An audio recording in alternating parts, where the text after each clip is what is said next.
Good morning, everyone. Welcome to online classes of grammar, class 8. Yesterday, I taught you about phrases, but I would like to explain in a better way the phrase. What is a phrase? You have learned about it. A phrase is a group of sentence without having complete meaning in itself. Kinds of phrases. There are three kinds of phrases: noun phrase, adjective phrase, or adverb phrase. Noun phrase. What is noun phrase? A noun phrase does the work of a noun in a sentence. In a sentence, a noun acts as the subject or the object of a verb. It is already known to you that a noun, just as a noun works in a sentence as a noun, in the same manner, noun phrase also does the same job in a sentence. Its position in a sentence is in place of subject as well as in place of object. Noun phrase की जो position होती है sentence में, वो subject की जगह और object की जगह, ये दो जगहों पर नाउन फ्रेजेज इस्तेमाल किया जाता है. Okay, for example, I know the boy in the white shirt. अब in the white shirt, in the white shirt, ये चार वर्ड्स का ग्रुप है. ये फ्रेज है. फ्रेज क्यों है? क्योंकि इसमें क्या नहीं है? सब्जेक्ट नहीं है.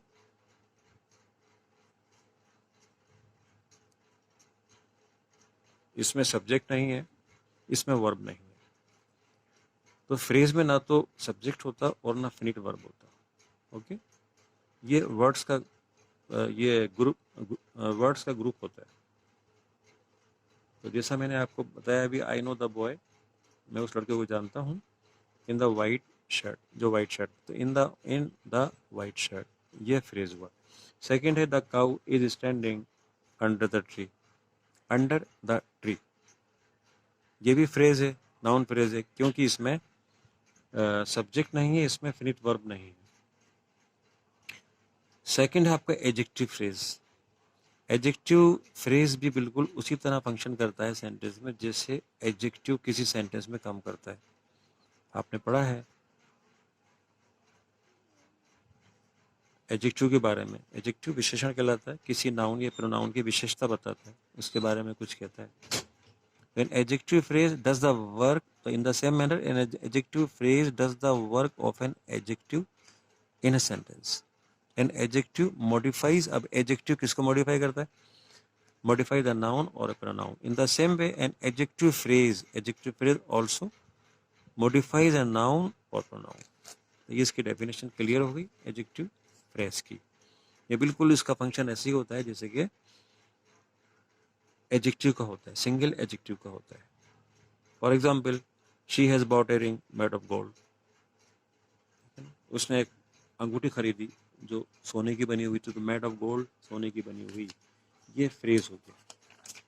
तो हमने ये फ्रेज हो गया. सेकंड देखें आप, सेकंड एग्जांपल देखें. The girl with blue eye is my friend. With blue eye, नीली आंखों वाली. कौन? The girl. तो ये जो गर्ल जो नाउन है, इसको डिस्क्राइब कर रहा है, इसको मॉडिफाई कर रहा है. कौन? विद ब्लू आई. ये एडजेक्टिव फ्रेज, इसलिए ये एडजेक्टिव फ्रेज कहलाएगा, क्योंकि ये गर्ल जो नाउन है उसको डिस्क्राइब कर रहा है.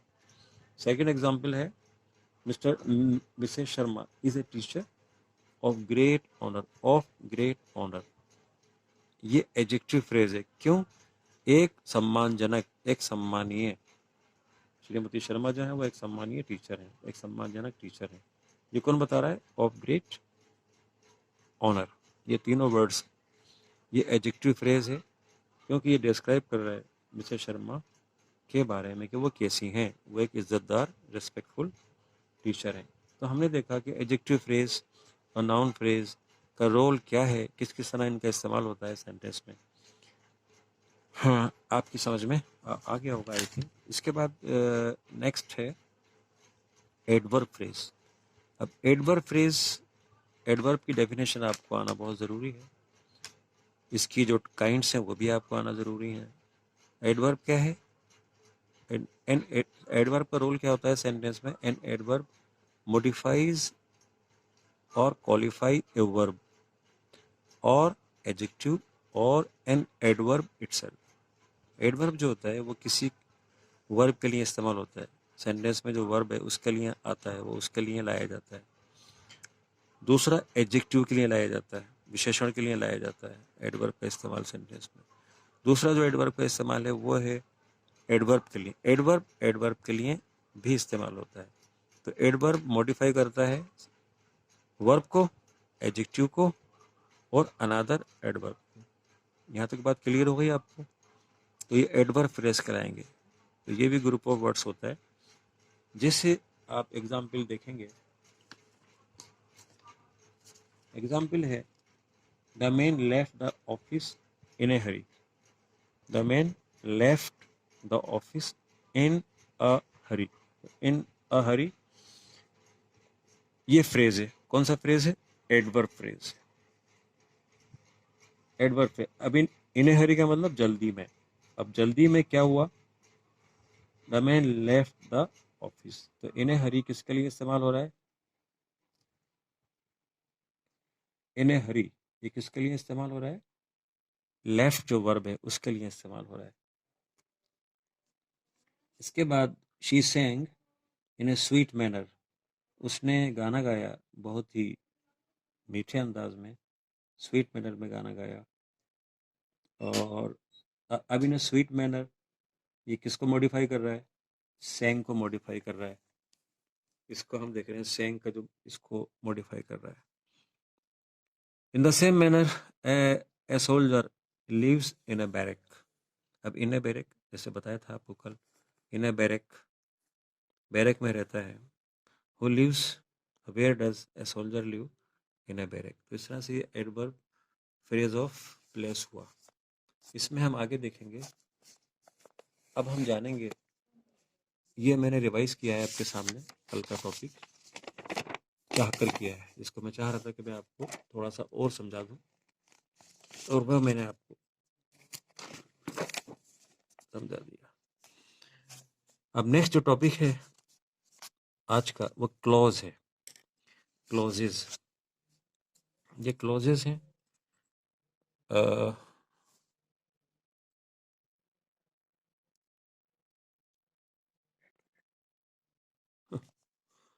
Clauses, we know what is the clause? A clause is a part of a larger sentence. A part of a larger sentence that has a subject and a finite verb. एक close में subject भी होना चाहिए और finite verb भी होना चाहिए। Close के अंदर ये दोनों चीजें होंगी तब वो क्लोज कहलाएगा। जबकि फ्रेज में ना सब्जेक्ट होता और ना फिनिट वर्ब होता, ये दोनों चीजें नहीं होती।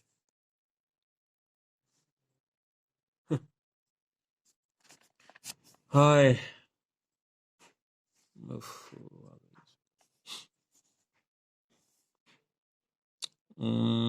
some sentences are made of one clause. अब some sentences are made of one clause while others are made of two or more clause.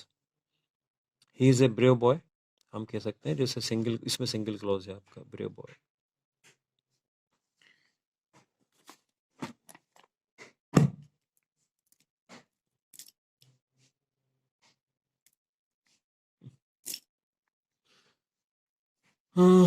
brave, he is a brave boy single clauses में, क्योंकि इसमें जो is है वो finite single finite verb है। Single finite verb है इसलिए single clause कहलाएगा। सेकंड सेंटेंस में हम देखेंगे he said that he would visit London next week. ये टू क्लॉजेज हैं। क्यों? क्योंकि यहाँ सेड और विजिट दो फिनिट वर्ब आए, दो फिनिट वर्ब आए तो टू क्लॉजेज हो गए। एक सेंटेंस में दो क्लॉजेज हैं। ठीक है, अब क्लॉजेज को हम देखेंगे। क्लॉजेस को डिवाइड किया गया है मेन क्लॉज में और सब ऑर्डिनेट क्लॉज में। तो हम मैन क्लोज और सबऑर्डिनेट क्लोज को हम डिफरेंशिएट करेंगे, इसको हम समझने की कोशिश करेंगे कुछ इस तरह, इस एग्जाम्पल के थ्रू। जैसे आपके सामने देख रहे हैं थर्ड वाला, ये थर्ड जो सेंटेंस है, इसको आप नोबडी नोज, ये मैंने लाइन डाल रखी है बीच में, nobody knows where he has gone, कोई नहीं जानता कि वो कहाँ गया। तो नोबडी नोज ये क्या है, प्रिंसिपल क्लोज या मेन क्लोज, मुख्य वाक्य है ये। और दूसरा है वेयर ही है गॉन, और ये वेयर वो कहाँ चला गया, ये सेंटेंस सबऑर्डिनेट है, मतलब ये सबऑर्डिनेट क्लोज है। और इसे क्यों कहते हैं हम सबऑर्डिनेट क्लोज, क्योंकि ये डिपेंड करता है मेन क्लोज के ऊपर, ये जो मेन क्लोज है इस पर ये डिपेंड करता है, इसलिए इसको हम सबऑर्डिनेट क्लोज कहेंगे। सेकंड एग्जांपल देखें, गोविंद, ये से Govind likes the painting, Govind को पेंटिंग पसंद है। कौन सी पेंटिंग, विच आर हैंडक्राफ्टेड, जो हाथ से बनी हुई है। तो विच आर हैंडक्राफ्टेड ये जो सेंटेंस है ये कहलाएगा डिपेंडेंट या सबऑर्डिनेट क्लॉज। सबऑर्डिनेट क्लॉज कहेंगे या इसको डिपेंडेंट क्लॉज कहेंगे। क्यों कहेंगे, क्योंकि डिपेंड करता है, निर्भर करता है प्रिंसिपल क्लॉज पर। क्लियर हो गई। तो हमने देखा जब सेंटेंस में टू फिनिट वर्ब होते हैं, तो टू फिनिट वर्ब होने का मतलब है कि two clauses, three finite verb होने का मतलब है थ्री क्लॉजेस। तो यहाँ टू है तो हम इसे कहेंगे टू क्लॉजेस, ठीक है ना। एक और एग्जांपल मैं आपको बताता हूँ, बोलता हूँ ऑरली, जैसे this is the horse, this is the horse which won the race. समझ में आ रहा है, इसको आप नोट कर लें, दिस इज द हॉर्स, ये वही घोड़ा है, ये वही हॉर्स है, विच वन द रेस, जिसने रेस जीती। अब विच वन द रेस, ये कौन सा क्लॉज हुआ बताइए, ये मैन है या डिपेंडेंट है, ये डिपेंडेंट है। विच वन द रेस ये डिपेंडेंट है, किस पर डिपेंडेंट है, दिस इज द हॉर्स, ये वही घोड़ा है। तो दिस इज द हॉर्स ये मैन क्लॉज हो गया, प्रिंसिपल क्लॉज हो गया, और इसके बाद विच वन द रेस ये हुआ सब ऑर्डिनेट क्लॉज या डिपेंडेंट क्लॉज। इस तरह से हमने देखा, देख के क्लोजेस के टू टाइप्स हैं, क्लोजेस का हमने डिवाइड किया है मैन क्लॉज में और सबऑर्डिनेट क्लॉज में। और अब हम जो सबऑर्डिनेट क्लॉज है, जो सबऑर्डिनेट क्लॉज है, डिपेंडेंट क्लॉज है, उसको हम डिवाइड करेंगे थ्री टाइप्स में। नंबर वन नाउन क्लॉज, दूसरा है एडजेक्टिव क्लॉज, और तीसरा है एडवर्ब क्लॉज। जैसा कि हमने फ्रेज को डिवाइड किया था, नाउन फ्रेज, एडजेक्टिव फ्रेज और एडवर्ब फ्रेज, उसी तरह से सबऑर्डिनेट क्लॉज या डिपेंडेंट क्लॉज भी नाउन क्लॉज, एडजेक्टिव क्लॉज या एडवर्ब क्लॉज में डिवाइड होगा। मतलब ये इसके टाइप्स हैं। अब नाउन क्लोज, अब हम किसे कहेंगे नाउन क्लोज, अब देखिए नाउन क्लोज को हम कैसे पहचानेंगे, मतलब नाउन क्लोज को हम एडजेक्टिव क्लोज या एडवर्ब क्लोज से हम सेपरेट कैसे करेंगे, इसको हम कैसे पहचान पाएंगे। तो इसके लिए आपको यहाँ कुछ कंजक्शंस दिए हुए हैं, उन कंजक्शंस को आप याद कर लें, keep them in mind. Number one that, number two if, number four what, और number one that, number two if, number third what, और नंबर फोर वॉट एवर, और एटसेट्रा। एटसेट्रा को अभी आप छोड़ दीजिए, आपको दैट, इफ, व्हाट और वॉट एवर, जनरली ये चारों के चारों जब आपको सेंटेंस में नजर आएंगे तो आप समझ जाना, आगे लिख देना कि ये नाउन क्लॉज है। बात क्लियर होगी। For example, what you what you say is not clear to me. What you say, यहाँ व्हाट से स्टार्ट हो रहा है, इसका मतलब ये नाउन क्लॉज है। व्हाट यू से यहाँ तक ये नाउन क्लॉज है क्योंकि वर्ड से स्टार्ट है। सेकंड देखेंगे आप, the man asked the clerk if the train was late. If से स्टार्ट है तो हम ये इफ है, तो ये इसका मतलब ये नाउन क्लोज हुआ। यहाँ तक आपकी समझ में आ गया होगा आई थिंक।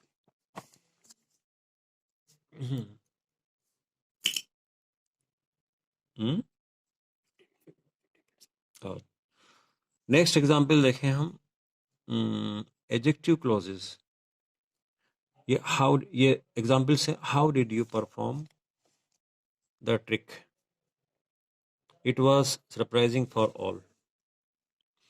इसको हम चेंज करेंगे। ये दो सेंटेंस आपके इंडिपेंडेंट सेंटेंस है। अब इंडिपेंडेंट सेंटेंस में हम एक सेंटेंस को प्रोनाउन से जोड़ेंगे। जैसे how you perform the trick was surprising for all, ये नाउन क्लॉज हो गया। तो इसका रूल मैं नहीं पढ़ पाया, मैं आपके सामने फिर पढ़ देता हूँ। आगे मैंने इसको टर्न कर लिया। वी कैन कंबाइन, है ना, इसको आप समझने की कोशिश करें। We can combine two independent sentences. हम दो इंडिपेंडेंट सेंटेंसेस को जोड़ सकते हैं by changing one to a noun. उन दो में से, दो इंडिपेंडेंट सेंटेंस में से एक को हम नाउन क्लोज में बदल सकते हैं। क्या ऐड करके? प्रोनाउन। कौन सा pronoun? Who, what, which, whom, whose, that, if, when, where, why and how. ये सब प्रोनाउंस के रूप में यहाँ पर लिखे गए हैं। और हम इसका एग्जाम्पल यहाँ देखेंगे। How did you perform the trick, ये क्वेश्चन है। It was surprising for all. How you perform the trick, हमने देखा, इसको हमने चेंज किया क्लॉज के अंदर। How you perform the trick, हमने डिड को हटाया, इसको हमने चेंज किया सिंपल सेंटेंस में, how you perform the trick. और second clause was surprising for all, ये नाउन क्लॉज हो गया। ऐसी सेकंड है आपका, the teacher asked the student, teacher ने बच्चों से पूछा, दे वुड विजिट जू ऑन संडे। ठीक है, इन दो सेंटेंस को हम चेंज करेंगे नाउन क्लॉज में। The teacher asked the students if they would visit जू ऑन संडे। तो इसको हमने देखा, इस तरह से हमने प्रोनाउन की मदद से दो सेंटेंस को ज्वाइन किया, कंबाइन किया। अब नेक्स्ट आता है एडजेक्टिव क्लॉज। ये एडजेक्टिव क्लॉज है। एडजेक्टिव का मीनिंग आप ऑलरेडी जानते हैं। An adjective clause does the work of an adjective and qualifies a noun, और नाउन को क्वालिफाई करता है। मतलब एडजेक्टिव नाउन ये प्रोनाउन के लिए आता है। The noun that an adjective clause qualifies is called antecedent. अब देखिए ये एंटीसीडेंट क्या होता है, ये बात आपको मैंने क्लास में समझाई थी, 7th क्लास में भी, आपको याद आ जाना चाहिए। For example, this is the horse.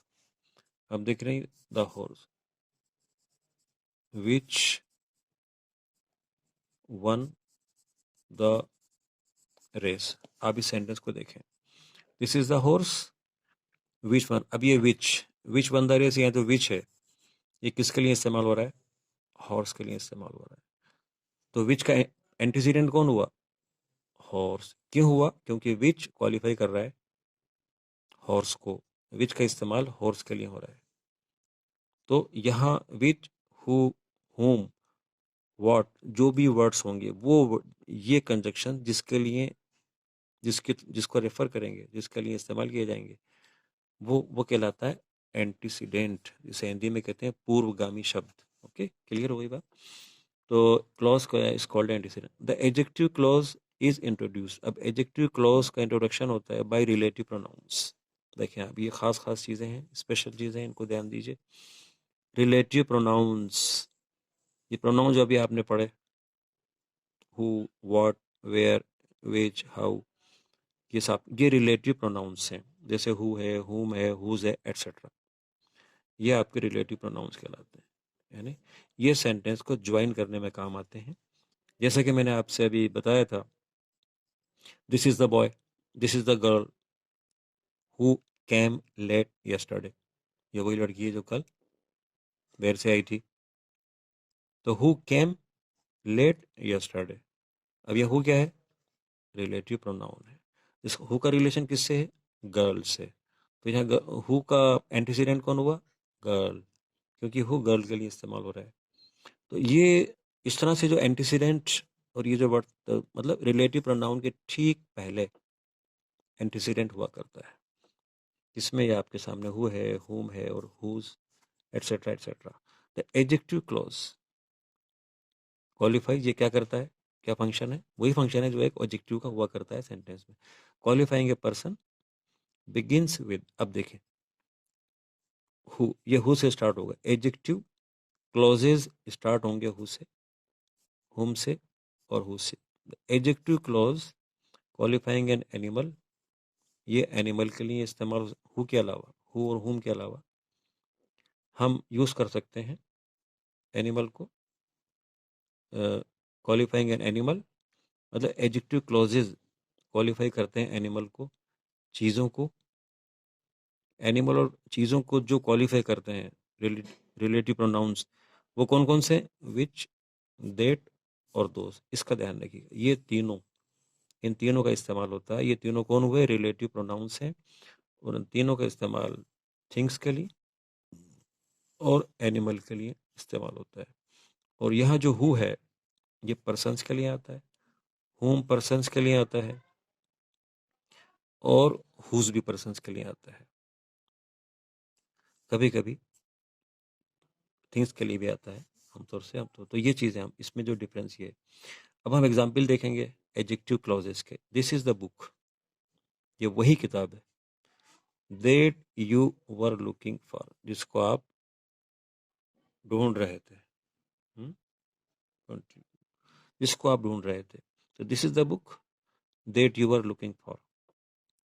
तो that you were looking for, इसमें हमने देखा ये जो that you were looking for, ये डिपेंडेंट क्लॉज है। ये क्लॉज आपका डिपेंडेंट है, इस पर डिपेंड करता है, और ये प्रिंसिपल क्लॉज है। और इस तरह से हमने देखा ये adjective clause, this is the you were looking for, तो लुकिंग फॉर जिसकी आप तलाश कर रहे थे, ये बुक के लिए इस्तेमाल हो रहा है। सेकंड है आपका the man who speaks the truth, a man जो सच बोलता है। सच बोलने वाला कौन है, ये मैन है, तो मैन एंटीसीडेंट हुआ, इस डेट का एंटीसीडेंट बुक हुई। तो who speaks the truth is always like by all. तो हमने देखा इस तरह से noun, noun phrase, noun clauses, हमने देखा नाउन क्लॉजेज और एडजेक्टिव क्लॉजेज के बारे में। अब जो बाकी क्लॉजेज हैं and the rest of adverb clauses, we will take this tomorrow with some example, with some explanation. For today it's enough sufficient. Thank you.